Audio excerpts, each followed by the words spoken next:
Republican Party of Arkansas recently sent out the call to the state meeting, which included proposed rules changes as well as committee appointments.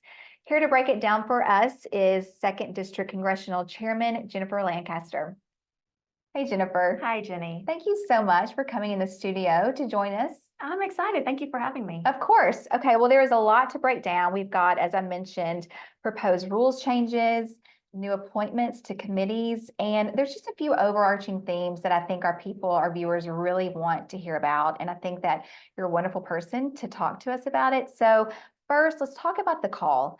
The call was sent out Monday, January 22nd, pretty early to send out. I don't think it's been sent out this early before, 107 days before the meeting. Talk to us about that. That's right. And you're right about the 107 days in advance. That is unusual. From the people that I've spoken to that have been in the party for a very long time, they have never seen a call sent out this early. And I think it's interesting to note that within the rules, our RPA rules, if you look at Article 4, Section 4B, it says that no action shall be taken by the state committee unless the proposal shall have been set forth in the written notice calling the meeting. So what it could arguably effectively do is it cuts off the people's ability to submit proposed rule changes.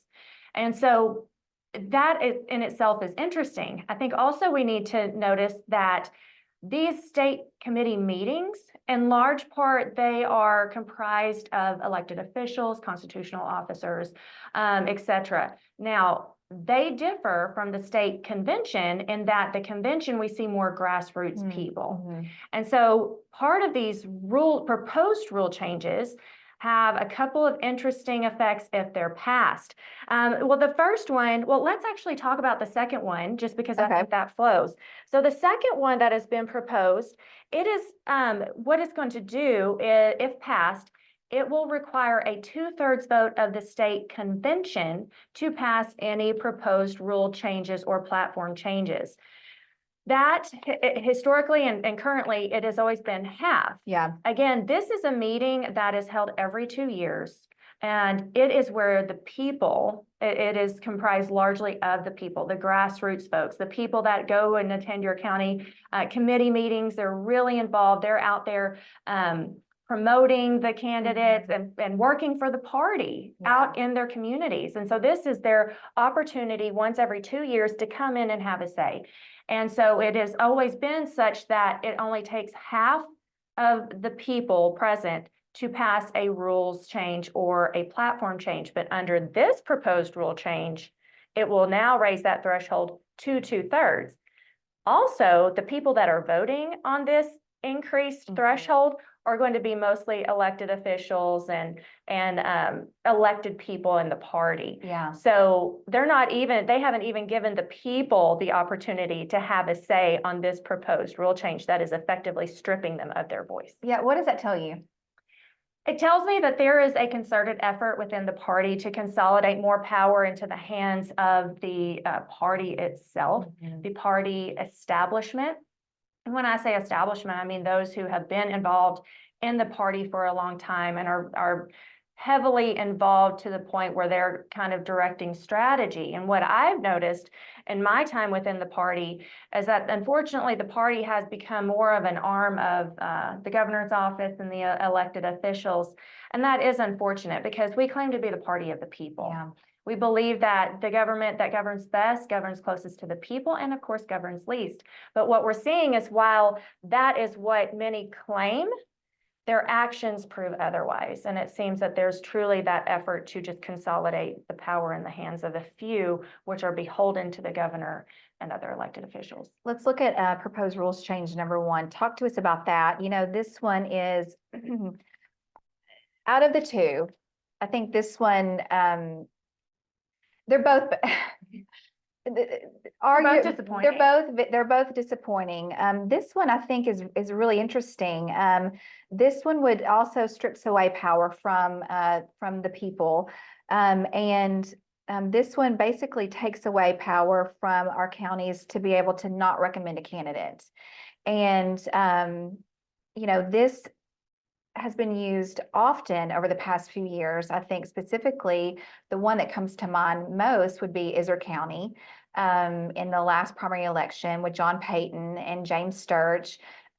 James Sturge raised a lot more money than John Payton, but Izard County did do not recommend against James Sturge.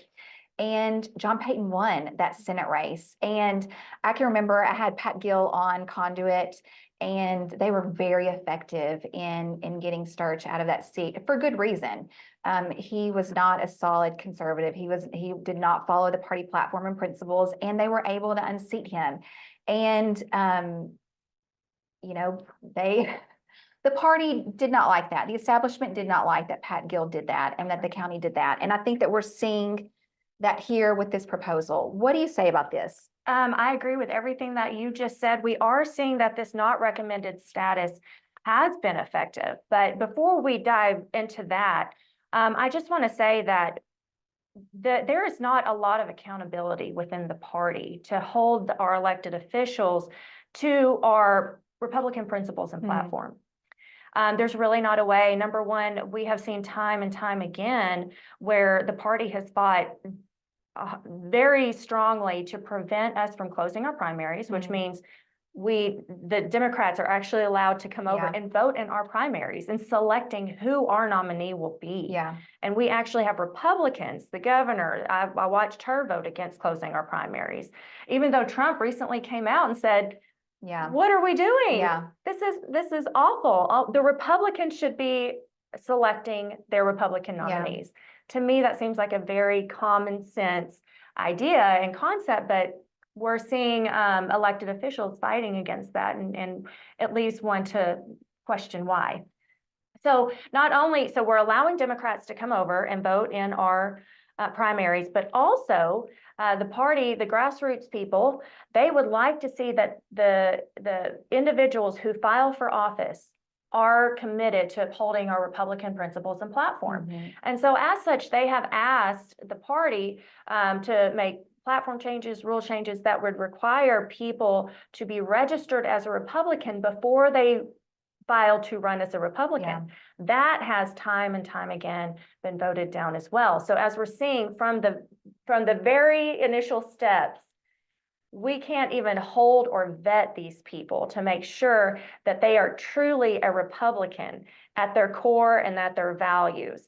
And you can talk to a lot of elected officials and they'll say, well, I know I have to run as a Republican if I want to win. I mean, pretty common sense at this point. We're a very conservative state, so we just see people put an R behind their name, and then a lot of folks just vote for the Republican because they believe that if they have an R beside their name, then they're going to vote according to our principles and platforms. And that just doesn't happen. So the one thing that has been given or been allowed is the county committees have used this not recommended status. So we cannot endorse the county committees, the people who are most involved in the process and most knowledgeable about our party and our elected officials. They can't endorse. The executive members of each county committee is not even allowed to endorse or show favoritism to one Republican candidate or another. They have completely stripped that voice away. But the one thing that we had was this not recommended status.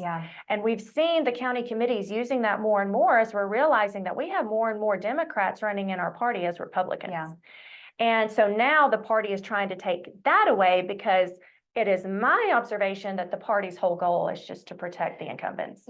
You know, what I find so interesting is in this proposal, number one, it says this ensures that committees both at the county and state level are not attempting to influence primaries. We should ultimately trust the voters to make determinations on who our nominees will be and should only ever issue such a designation in extreme circumstances. And I thought, they must think we're idiots. They really must think we're idiots. Leading up to this primary election, I saw the governor come out and endorse Womack. Womack had not even announced he was running for re-election. And then I saw multiple senators come out and endorse Womack. We have seen senators and representatives endorse other candidates all day long, all day long. And not just our legislators do that, but other people in office. They can do that. They can do that. But the people who are on the grassroots level, they cannot come out and endorse They cannot do that. But now we want to say, no, no, no, no, no. Not only can you not do that, you can't even say, we don't even recommend a candidate within our own county whom we know very well and we follow their record. We don't even want you to do that. We only want to leave it in the hands of the voters. And only in extreme circumstances would we allow this to happen. So we just want you to follow along, do what we say on the state level, and just be quiet. Yes, that is what they want. They want us to be quiet. They want us to hand out the flyers, raise the money, make the phone calls, be the worker bees, but we can't say anything. Yeah. And it's very unfortunate. That's entirely antithetical to our party's principles and platform, Yeah. where we believe, or at least we claim, Yeah. our elected officials claim to believe that we are the party of the people. Jennifer, because that just doesn't seem to be the case. Jennifer, in our party platform is one of the planks local control. It is. Talk to us about that. So we believe, and we have since the beginning of our country, that the people, the government that governs best governs least and governs closest to the people. Even Alexis de Tocqueville talked about how the people were involved in the day-to-day events and community governance. Yeah. And that is what it should be, but we're just seeing the shifting away of that, even within our own party. They claim one thing, but they do another. Yeah. And I've always been somebody, I look at the actions rather than the words. And so I would encourage those within our party and people who care about our country and the direction that's going to actually be watching this as well. Get involved in your county committees, attend these meetings, see who's voting and how. Yeah. But yeah, we're not seeing that anymore. It seems as though our party is just stripping that away more and more, and they're making it more and more difficult for the people to have a voice. And it's very disappointing. I think at the Washington Benton County Reagan Lincoln Day dinner, our party chair, Joseph Wood, was there, and he gave an impassioned speech, and he talked about the importance of Republican county committees. And he also talked about local control and how people needed to get involved, and that it began at the most local level. And he went so far down to your school board, quorum court, city council, and working your way all the way up. And that was most important. And it just struck me because I thought that is, as you mentioned, completely opposite to what we're seeing now within our own party. And how do we fix that? And how do we, especially those who are involved on the grassroots level, how can they not become just completely disenfranchised, or not disenfranchised, but just discouraged when they're seeing what's happening right now, and to keep them in the fight? Well, I think there are two things. I think it's really important that our people get involved. Yeah. And that they know what our party believes in and why. Yeah. Because there, again, as you said, Joseph Wood gave this great speech that sounds good, Yeah. but then we see actions that prove that he may believe opposite. And so it's just a matter of speaking out, speaking up. Unfortunately, we do see a lot of people in the party that don't want to speak up because they know they'll be targeted. Yeah. Since I've been elected 2nd District Chair, I've had so many complaints filed against me. Unfortunately, they haven't stuck, but I think they keep trying. Yeah. So, at some point we have to put country above self. Yeah. We can't just be in self-preservation mode. We have to start speaking up and calling out the wrongs that we see. And we need to encourage the other side, the establishment, as we call them, to engage in this dialogue. And unfortunately, we're seeing at our meetings, just completely shutting down people who want to have a voice or point out maybe flaws or issues. It's just a matter of shutting them down, ridiculing them, and our people just need to be strong and continue to speak up and push back.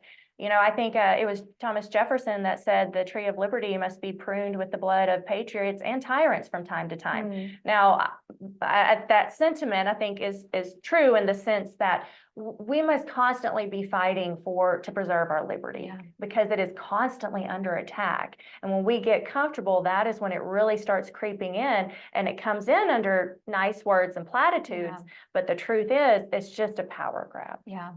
Let's talk about a power grab. Let's get to the new appointments. Okay. I think that, and I've seen this chatter on social media. Some people feel that there are a lot of establishment appointments and that there's not a clear grassroots representation on some of these committees. Talk to us, if you would, about some of these committee appointments. Let's first look at maybe the Rules Committee. Sure. So the Rules Committee, it's my observation that it is comprised largely of people who have been in the party for a very long time. They have connections. Some of these people are people who are even hired to support the governor. For example, if you look at Chase Duggar, he's a nice guy, but he is the president of a consulting firm, specifically the consulting firm that ran the governor's campaign in 2022. So of course, he has a vested interest in making sure that her agenda is fulfilled. So we have that. Let me see, there is Belinda. Well, I was going to ask, what about Belinda Harris Ritter? I know that she was a member of the RPA Executive Committee, and now she's chairman of the Rules Committee. This is somewhat of a shift and raised some eyebrows. Yeah, so Belinda Harris, she has experience Mhm. and she has knowledge of the rules and the platform. She's one of these that's been around for quite a while. But I think it is important that the people know that she was sitting on the state executive committee, and the way that came about was apparently before I got a seat on the state executive committee, the state executive committee voted to allow her to have a seat on the state executive committee. That is not within their authority. That would require a rules change. So when Mr. Wood became the chairman, we were doing introductions at his first meeting. It came to my attention that Belinda was sitting on the state executive committee and as the appointee to the State Board of Election Commission. Well, that position is not allowed under our rules. So I had a conversation with he and our executive director, Seth, and I just pointed out that that appears to be a violation of the rules. And so I think she should not be allowed to sit on the state executive committee. And I even compared it to, it's similar to court packing, right? We just want to make sure we get our people and who are going to vote our way on the state executive committee. That's how it appeared to me. So to Mr. Wood's credit, he did remove her. He looked into it and realized, yes, that's not proper. So she was removed from a voting position on the state executive committee. Now, what he did do was he made her parliamentarian. So I found it very interesting that she violated the rules to sit on the executive committee and then ultimately became the keeper of the rules. So she still had a position or a voice, I would say, at the state executive committee. Meanwhile, Mr. Wood submitted a proposed rule change, which was voted on at this last state committee meeting, that would have allowed the appointee to the State Board of Election Commission to have a seat on the state executive committee.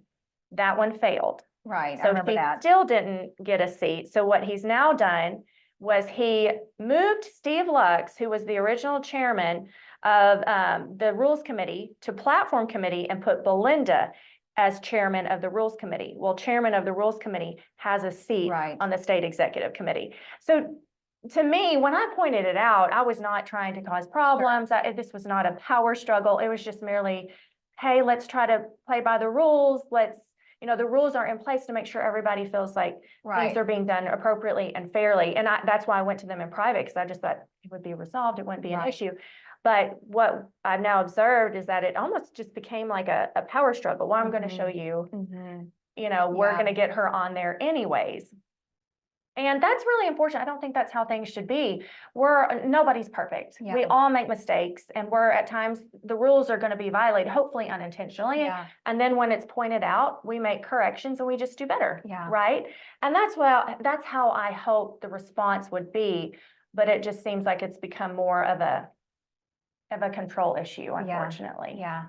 Okay. So the call, the appointments, the rules changes, it's a lot. It's a lot, but that's okay. There's still work to be done. People can still run for committee appointments within their county. Yeah. Hope is not lost. Hope is not lost. That's right. And so looking forward, what advice would you give to people? Don't lose hope. Okay. It's always, this is a battle, and for so long, I think many freedom-loving Americans have kind of kept our heads in the sand. We've been blessed with a country that has given us freedom unlike the world has ever seen. And because of that freedom, we have experienced great blessings, financial Yeah. blessings. We're also, despite many people's claims, we're founded on biblical principles, and as a result, we have been blessed by the hand of God. Yeah. And I think people have forgotten how and why we have come to be so fortunate. Yeah. So it's a matter of turning back. I mean, really what this country needs is a revival. But until that happens, if you're just wondering how you can get involved and start facilitating change, number one, speak up. Yeah. Number two, get involved in your county committees, start learning the processes and the rules. And most importantly, you're going to hear people saying things that you agree with, that you believe with, and they're going to say, yes, let's work together. But then when it's crunch time, Yeah. you're going to see them cave. Yeah.